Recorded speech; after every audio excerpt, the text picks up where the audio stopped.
Greetings to all our viewers. We are National Import Valuation Database Unit of Sri Lanka Customs introducing you about the new Value Declaration Form.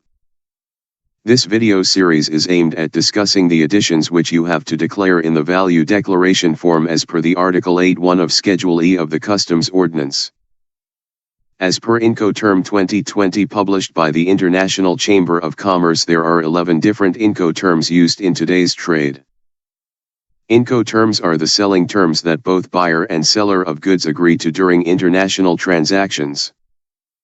Most commonly used Incoterms are Ex Works, EXW, Free on Board, FOB, Cost and Freight, CFR, Cost, Insurance, and Freight, CIF.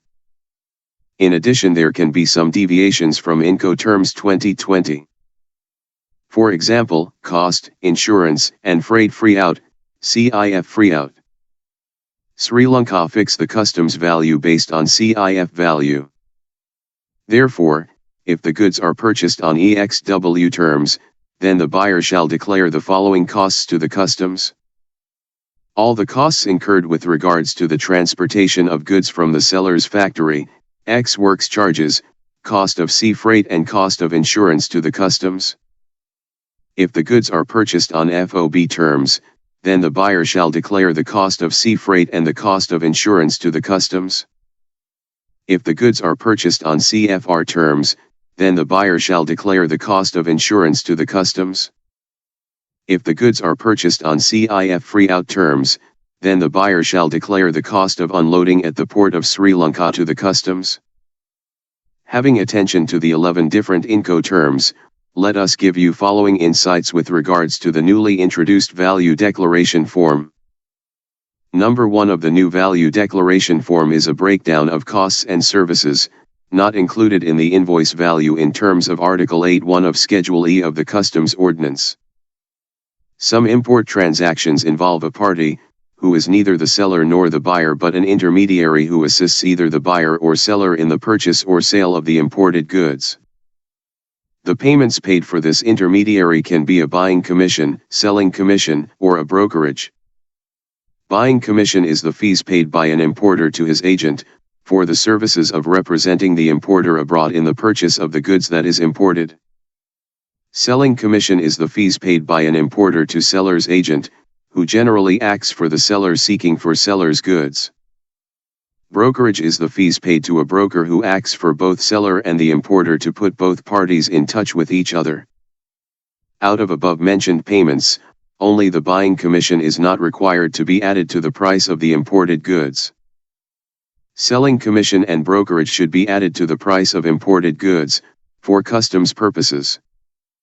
Generally, cost of containers are included in the invoice. But there can be instances when the imported goods are loaded in special containers. And if the cost of those special containers are not included in the invoice price, also the buyer is obliged to pay such costs, then such costs should be included in the value for customs purposes. Let us demonstrate this with the following example. Company A in Sri Lanka imports oxygen from Company B in France. To import the goods to Sri Lanka, Company A or B has to hire an especially designed container. Company A is obliged to bear the hire charge of the specially designed container. And if such hire charge is not included in the invoice, then such hire charge should form part of the customs value. In addition to above, there are instances when the imported goods are especially packed, resulting additional costs for labor and materials. If the cost for such labor and materials are not included in the invoice price, then that cost for such labor and materials should form part of the customs value. Let us demonstrate this with the following example. Company A in Sri Lanka imports rice from Company B in India. Company A sends empty rice bags from Sri Lanka to Company B to pack rice. The total cost of packing of rice bags should be added to the price of the rice. Production assists or the cost of goods supplied by the buyer are the goods and services for use in connection with the production and or sale for exports of the imported goods to the port of Sri Lanka.